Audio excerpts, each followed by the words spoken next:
¿Qué tal? Muy buenas noches, yo soy Genaro Lozano y esto es Punto y Contrapunto de lunes, muy buen inicio de la semana más feminista del año. Muro de paz o muro de confrontación de cara a la conmemoración del Día Internacional de la Mujer, el Palacio Nacional fue rodeado de un muro de vallas metálicas y la imagen le dio la vuelta al mundo y es ya un símbolo del sexenio de López Obrador. ¿Fue una buena idea para proteger a las manifestantes de la violencia o una muy mala idea que solo aumenta la percepción de que el presidente no escucha el movimiento feminista? Y el movimiento feminista hoy salió nuevamente a demandar más derechos, a exigir el fin de los feminicidios, a recordar que falta aún el derecho a decidir y que esta sea una realidad en todo el país, así como a evidenciar que las mujeres ganan mucho menos que los hombres por el mismo trabajo, entre otros temas, pero también a celebrar avances como la paridad legislativa en México. ¿Cómo se ha reflejado el trabajo de más mujeres legisladoras en el país? Veremos qué piensa la mesa. Y al finalizar su conferencia mañanera de hoy, el presidente dijo nuevamente que antes de su gobierno no había el tipo de protestas feministas como ahora y culpó a los conservadores de estar detrás de las protestas. ¿Tiene razón? Quédate con nosotros que ya empieza la mesa de Punto y Contrapunto de lunes.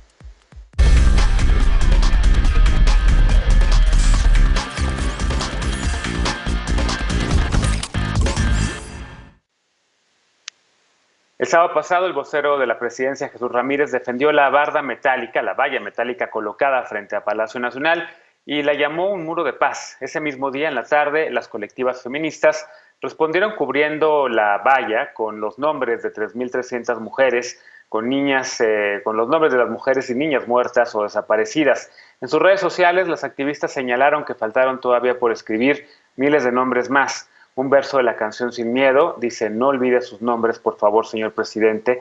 Y eso pidieron con este memorial. Veamos el contexto.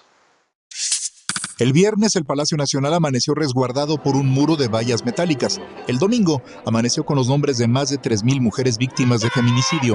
Organizada por la colectiva Antimonumenta Vivas Nos Queremos, el memorial se extendió sobre las vallas colocadas alrededor de la Catedral Metropolitana y sobre la calle de Madero. Según cifras oficiales, en México se registraron 3.800 asesinatos de mujeres, niñas y adolescentes solo durante 2020, de los que 967 fueron reconocidos como feminicidios.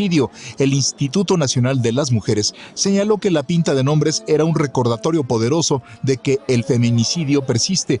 Esta semana el presidente López Obrador insistió en que la valla se puso para evitar actos de violencia y para cuidar a las mujeres, incluso a quienes protestan. El sábado el mandatario federal dijo que las vallas no se colocaron por miedo, sino para proteger Palacio Nacional y evitar que estén frente a frente fuerzas de seguridad y mujeres que protestan. También pidió a las manifestantes no dañar comercios ni monumentos históricos. La jefa de gobierno, Claudia Sheinbaum, reconoció que falta mucho para cambiar esta situación y lograr que las mujeres se sientan libres y seguras, sin miedo a caminar por las calles y con todos los derechos garantizados, y compartió que ella también ha sufrido violencia de género. Una vez más pidió manifestarse pacíficamente. Antes había señalado que las vallas se colocaron porque tenían información de que había la intención de quemar una puerta del Palacio Nacional. Punto y contrapunto. Noche de lunes y como cada lunes y miércoles, Lisa Sánchez, directora general de México Unido contra la Delincuencia. ¿Cómo estás, Lisa? Bienvenida. Muy bien a todos. Buenas noches a todas y todas, Genaro, qué gusto. Alfredo Lecón, activista y analista, ¿cómo estás? Bien, querido Genaro, buenas noches a todas y todos. Eder Guevara, fundador de Morena y antropólogo. ¿Cómo estás, Eder? Querido, buenas noches a todas y todos. Bien, gracias. Dolores Aragón, académica e investigadora. ¿Cómo estás, Dolores? Bienvenida de regreso. Hola, ¿qué tal? Buenas noches a todos y a todas. Bueno, a ver, empiezo contigo, Lisa. Te tuviste que salir temprano de la marcha para poder grabar el programa. ¿Qué es lo que viste? ¿Qué decir de todo lo que aconteció durante el fin de semana con esta valla que prácticamente pusieron alrededor de Palacio Nacional y que ya le dio la vuelta al mundo, y que se queda como una imagen de este sexenio? Pues yo lo primero que haría sería agradecer justamente a las colectivas, a las mujeres que se dieron cita en el Zócalo capitalino para transformar esa valla de la ignominia y la cerrazón en un antimonumenta que efectivamente lo que nos hace es volver al centro de la conversación para saber cuál es la realidad de la que nos estamos revelando, de la que nos estamos manifestando, que estamos exigiendo que cambie, porque no es justamente una afrenta meramente hecha en términos políticos o con dedicatorias a una persona en particular, sino el reconocimiento precisamente de que en México el problema de la violencia de género es enorme y en muchos sentidos está fuera de control. Varias colectivas hicieron durante el fin de semana posicionamientos en redes sociales y a través de medios tradicionales en donde, por ejemplo, retomaban algunas cifras de este horror. Una de ellas es que la violencia y la muerte, ¿no? La violencia letal y el asesinato de mujeres por arma de fuego en tan solo 2 años subió un 371%, por ejemplo. El hecho de que el 95% de las agresiones sexuales permanecen en la impunidad, el hecho de que más de 50% de esas investigaciones que se abren nunca se resuelven, o la propia revictimización en la que las mujeres sufren al momento de ir a denunciar a sus agresores. Felicitar a todas aquellas mujeres que también se tomaron el tiempo para intervenir la casa de Andrés Roemer en la colonia Roma, ¿no? Que también construyó un muro de la ignominia y la cerrazón de la cobardía, ¿no? Y que también fueron a recordar ahí que había 61 denuncias públicas, al menos, de conductas inadecuadas en términos sexuales por parte de ese comunicador. Lo segundo es decir que, bueno, efectivamente creo que nadie adentro del Palacio Nacional anticipaba que esto podía suceder. Y me parece que haber puesto el muro, pues en realidad, como tú introducías, Genaro, pues resultó más caro de lo que pudo haber resultado contener de manera pacífica una manifestación que se iba a dar y que, como bien mencionas, en la vuelta que pude dar a la manifestación, pues por los mismos efectos de la pandemia, no iba a ser tan numerosa como fue el año pasado, por ejemplo, ¿no? Y que quizás pues una intervención muchísimo más adecuada, integral y abierta a la escucha de esas demandas hubiese evitado que esa fotografía le diera la vuelta al mundo y hubiese evitado que México no solo estuviera en las primeras planas de los principales diarios internacionales por ser un México feminicida, sino también por haber tenido un muy mal cálculo político para lidiar con este 8M. Dolores, ¿cómo lo viste tú? También que sí es de la valla. Entiendo que fue un intento, por lo menos por parte del gobierno de México, si lo dijeron, de proteger a los manifestantes, de evitar la violencia, pero que en efecto se le tradujo, se le vio desde fuera como una amenaza, como una afrenta al movimiento feminista, y por esto muchas de ellas fueron el fin de semana en efecto a intervenir ese espacio, a llenarlo con los nombres de mujeres desaparecidas y niñas, a proyectar imágenes en Palacio Nacional. Dolores. Bueno, lamentable definitivamente esta acción y sobre todo el reflejo de las compañeras, el dolor se ve trazado en cada uno de los nombres que se escriben en las flores y por supuesto también en los actos, en los diversos actos de represión con los distintos colectivos que ya se pueden vislumbrar en redes sociales, una serie de videos, ¿no? Tenemos que recordar también que este movimiento es global, es decir, está sucediendo en distintos países al mismo tiempo y también está sucediendo de forma regional al mismo tiempo. Yo ahora, pues de momento, estoy en Sonora y sí quisiera comentar la cuestión de que el Palacio de Gobierno, donde pues está la gobernadora Claudia Pavlovich, también fue intervenido y las bardas pues digamos cuentan con manchas rojas y por supuesto las fotografías de mujeres y niñas sonorenses quienes han desaparecido y han sido víctimas de distintas violencias. Este es un movimiento transversal, global, local y además, Genaro, tengo que mencionar este tema porque, bueno, soy sonorense. El día de ayer se encontró el cuerpo de Cecilia Yepis, quien colaboró en la administración municipal de Nogales, Sonora, en la región fronteriza, estaba desaparecida y bueno, esta cuestión ahora sí que se vuelve transversal, se vuelve completamente caótica y todos los días hay evidencia tangible en cada uno de los estados y en cada una de las regiones del país de que este es un tema prioritario y que desafortunadamente el presidente Andrés Manuel López Obrador no ha podido, digamos, entender en su magnitud. Y por supuesto, creo que es prioritario darle ahora sí luz a cada una de las manifestaciones que está representando no solo dolor, sino también la urgente necesidad de justicia.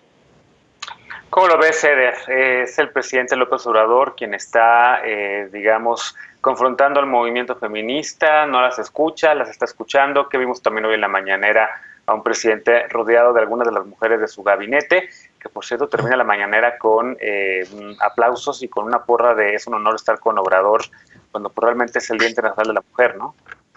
Sí, y el fin de semana hubo una campaña en redes sociales de Soy Mujer y apoyo a López Obrador. Yo creo que estas reacciones del gobierno federal están siendo, son el reflejo de un error continuo que lleva más de 2 años, que tiene que ver con la incapacidad de comprender en todas sus dimensiones a un movimiento que es igual de legítimo y que también busca una transformación profunda del país, como lo es el movimiento feminista. A mí me parece muy absurdo que en este contexto histórico que estamos viviendo haya dos movimientos que buscan mejorar las condiciones de vida de las y los mexicanos, y que haya esta incapacidad para dialogar y para comunicarse. Yo, como militante y desde mi punto de enunciación, que es la Cuarta Transformación, no me toca dar el debate interno en el feminismo.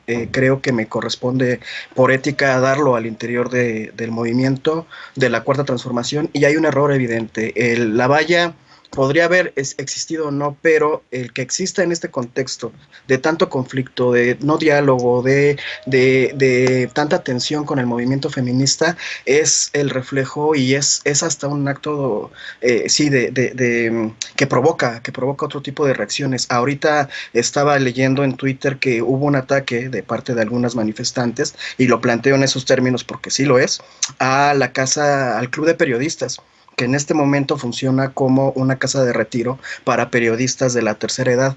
Esas cuestiones sí se tienen que debatir, pero antes de debatir el tema de las formas de manifestarnos o de que se manifieste en el movimiento feminista, tendría que haber una respuesta más asertiva hacia otros temas, y definitivamente la gran provocación, lo que encendió en esta coyuntura de este 8M del 2021, la chispa, no fue el muro, fueron las declaraciones del presidente respecto a Félix Salgado Macedonio, y creo que ahí tenemos un problema muy serio.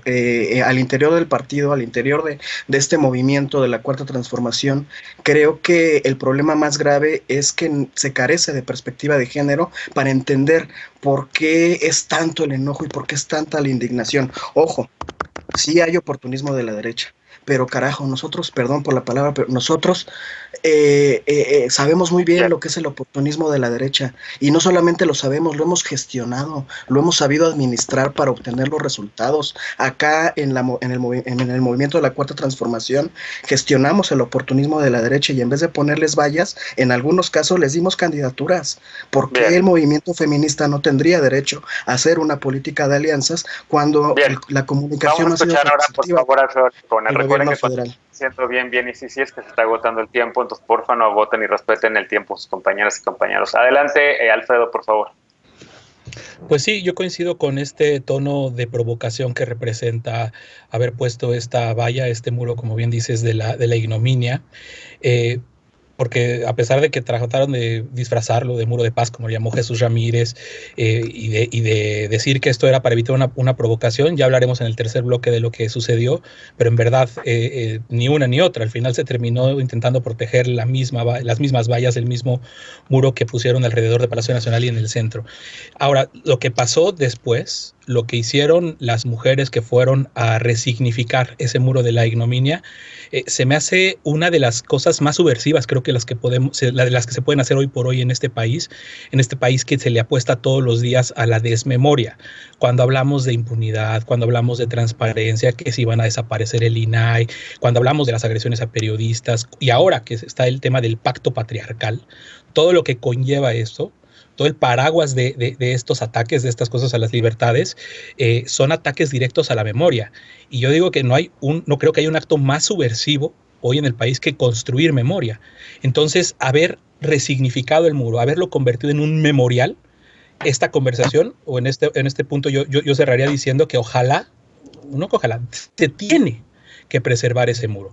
Tienen que actuar ahí quien se encargue de construir, si es que alguien está viendo los temas de memoria histórica en la ciudad, de las antimonumentas y demás, tienen que hacer todo por mantener y por preservar ese muro que ha marcado hoy por hoy un momento muy particular en nuestro país, muy doloroso para las mujeres, muy lastimoso para los derechos humanos en nuestro país, y que pues nada más y nada menos está en el corazón del poder político de México. Entonces, ese es lo que creo que es la lección, la mejor lección que vimos de estos días, esta necesidad que tienen, en este caso las mujeres, de construir memoria, de preservar memoria. Ojalá que las autoridades a las que les toca preserven ese muro y quede ahí, porque no hay mayor emblema hoy por hoy de la violencia en contra de las mujeres que ese muro. Bien. Déjame finalizar 30 segundos. Lisa, por favor, contigo cerramos este primer bloque. No, simple y sencillamente recordar los sucesos lamentables que se han dado hoy también en términos del uso faccioso de la justicia y las corporaciones del orden en contra del feminismo. Hubo un episodio muy, muy lamentable durante el fin de semana en donde justamente se justificó un allanamiento, digamos, un cateo de un domicilio, y donde al final del día pues resultó que el delito procesable era la posesión simple de cannabis. Entonces también ver cómo no solo son ciertas investigaciones que de otra manera no se dan en los casos de feminicidio, pero sí se dan en contra de la protesta, y después, pues sorpresa, también resultan ser los delitos y los elementos necesarios para que la policía no tenga que probar nada de lo que originalmente estaba investigando, sino que pueda procesar por delitos contra la salud.